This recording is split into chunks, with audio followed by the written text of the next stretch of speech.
कई बार ऐसा होता है कि बस एक छोटा सा विचार या कोई एक पुराना श्लोक हमें दुनिया को देखने का एक बिल्कुल नया नजरिया दे जाता है। आज हम एक ऐसे ही गहरे संस्कृत श्लोक को समझने की कोशिश करेंगे जो एक बहुत ही जबरदस्त मिसाल के जरिए हमें हमारे आसपास की हकीकत का असली चेहरा दिखाता है। तो ये श्लोक जो है वो एक तरह की पुरानी पहेली जैसा है, देखने में सुंदर लेकिन मतलब में बहुत गहरा। इसको समझने के लिए हमें इसकी एक एक परत को खोलना होगा।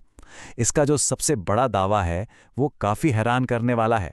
ये कहता है कि हम जो कुछ भी देखते हैं, जो कुछ भी महसूस करते हैं, वो सब बस एक ही चीज पर हमारे मन का एक प्रोजेक्शन है, एक तरह का सुपर इम्पोजिशन।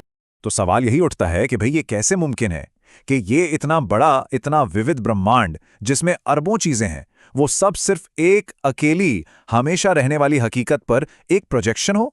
आज की इस चर्चा में हम इसी बड़े सवाल का जवाब ढूंढने की कोशिश करेंगे। तो इस पहेली को सुलझाने के लिए हमारा सफर कुछ इस तरह रहेगा। सबसे पहले हम सोने में छुपी पहेली को समझेंगे, फिर हम दुनिया की उन 3 सीमाओं पर बात करेंगे जो हमारी समझ को एक दायरे में बांधती हैं। इसके बाद हम देखेंगे कि ये विचार कैसे समय और जगह की सीमाओं से आगे निकल जाता है, और आखिर में एक सुनार के राज के जरिए हम सीखेंगे कि कैसे रूप के पीछे छिपे असल पदार्थ को देखा जा सकता है। तो चलिए अपनी इस यात्रा का पहला कदम उठाते हैं, सोने में छिपी पहेली। यहां हम इस पुराने श्लोक के पहले हिस्से को तोड़कर देखेंगे कि इसका असली दावा है क्या। एक ऐसा दावा जो हमारे सच की बुनियाद पर ही सवाल खड़ा कर देता है। तो श्लोक का जो पहला हिस्सा है वो एक बहुत ही कह सकते हैं क्रांतिकारी आइडिया सामने रखता है। ये कहता है कि ये जो पूरी दुनिया है, ये पेड़ पौधे, घर, तारे, हमारे सारे अनुभव, ये सब असल में एक बुनियादी हकीकत पर हमारे मन का एक प्रोजेक्शन है। सोचिए जैसे कोई स्क्रीन हो और ये दुनिया उस पर चल रही एक फिल्म हो। श्लोक के हिसाब से वो स्क्रीन ही स्व है, जिसका स्वभाव है अस्तित्व और चेतना। लेकिन ये स्व या ये बुनियादी हकीकत है क्या? इसे समझने के लिए हमें पहले ये समझना होगा कि हमारी दुनिया क्या नहीं है। हमें अपनी समझ की उन दीवारों को पहचानना होगा जो हमारे हर तजुर्बे को एक हद में रखती हैं। और यही हमारा अगला पड़ाव है, संसार की 3 सीमाएं।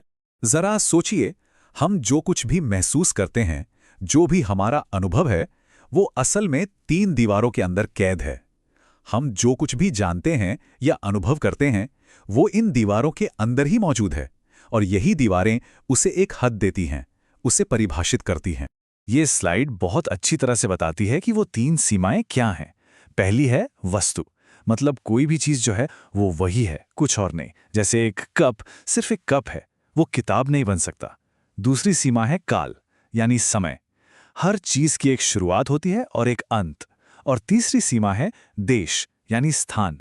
कोई भी एक चीज एक ही वक्त में हर जगह नहीं हो सकती। ठीक है, तो अब हम इन 3 दीवारों को तो समझ गए। अब देखते हैं कि ये श्लोक कैसे बड़ी ही खूबसूरती से एक एक करके इन्हें गिराता है।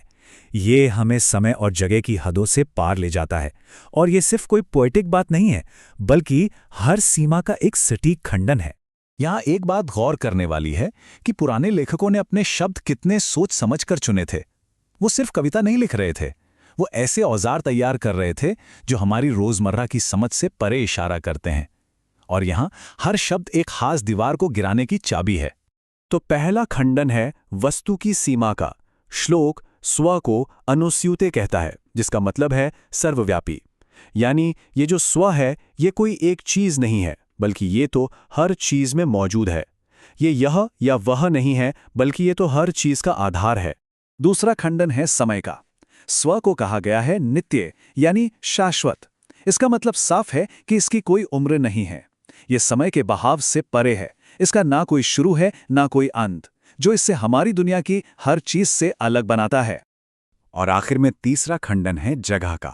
स्व को विष्णु कहा गया है, मतलब सर्वव्यापी। ये किसी एक जगह पर सीमित नहीं है, क्योंकि ये हर जगह मौजूद है।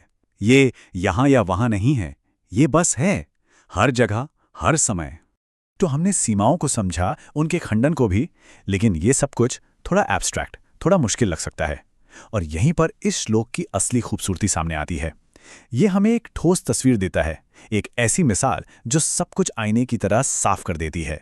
और यही है एक सुनार का राज, जो इस पूरे विचार को खोल कर रख देता है।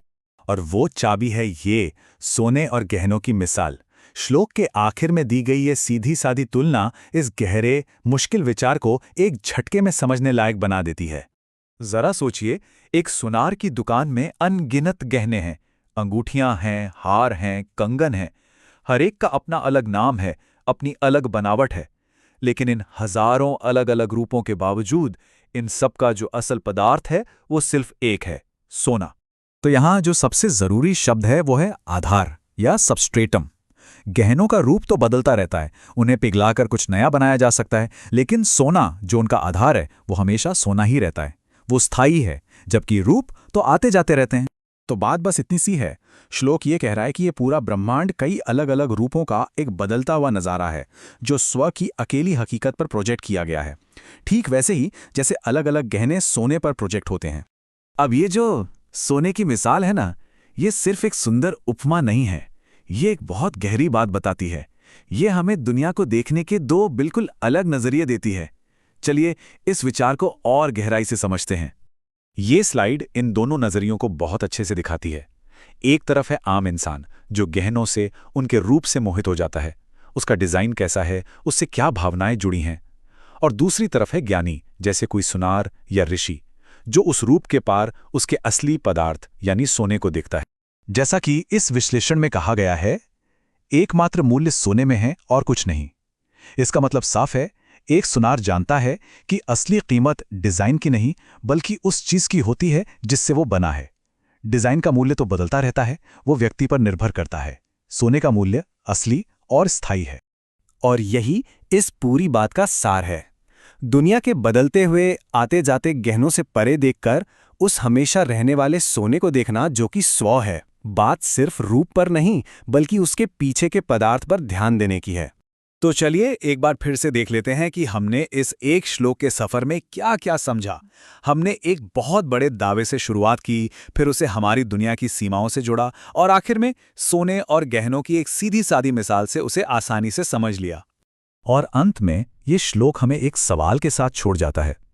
ये पुराना मॉडल हमें सोचने पर मजबूर करता है कि जो हमें हकीकत लगता है वो कितना असली है और कितना अस्थायी। हमारी दुनिया में ध्यान अक्सर उन चीजों पर होता है जो बदलती रहती हैं। क्या उस हमेशा रहने वाले, न बदलने वाले पदार्थ को भी देखा जा सकता है?